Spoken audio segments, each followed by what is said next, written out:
When we think of ancient Rome, we imagine white marble statues, pristine togas, and the glory of the empire. We imagine a civilization of advanced engineering and sophistication.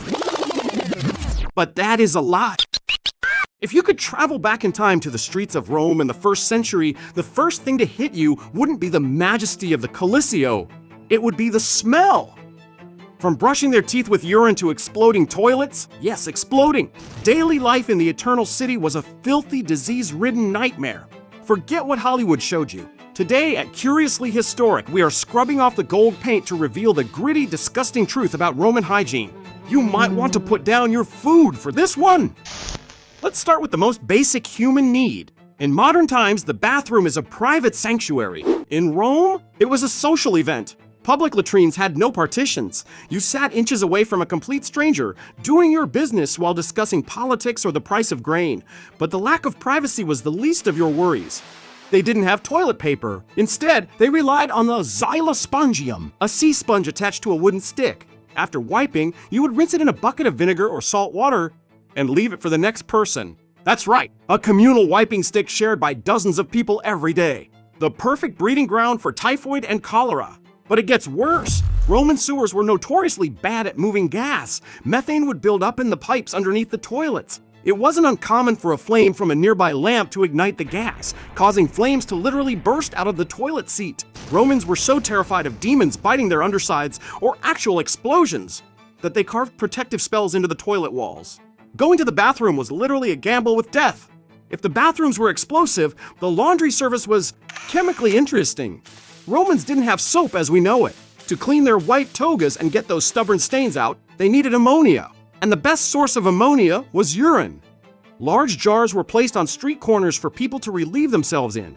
This pee was then collected and used by fullers to stomp on clothes, like stomping grapes for wine, but with urine-soaked fabrics. But here is the fact that will haunt you. Urine wasn't just for laundry, it was also a mouthwash.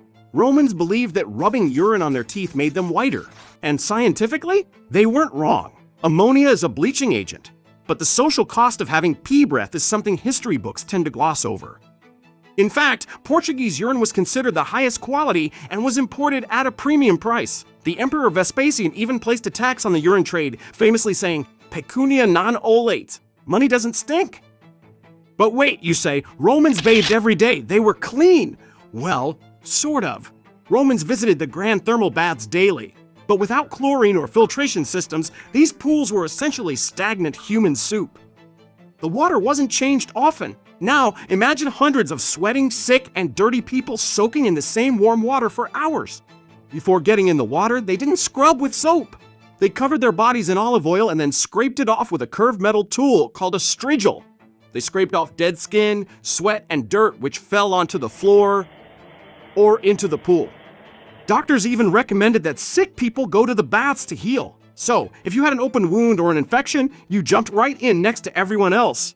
Modern archaeologists have found endless parasites and bacteria calcified in the pipes of these ancient spas.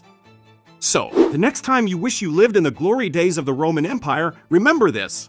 You might have ruled the world, but you would have shared a toilet sponge with your neighbor, brushed your teeth with imported pee, and bathed in bacterial sludge. Perhaps the modern world isn't so bad after all. If you think this was gross, you won't believe what the ancient Egyptians did to keep insects away. Make sure to subscribe and hit the bell so you don't miss next week's episode of Curiously Historic.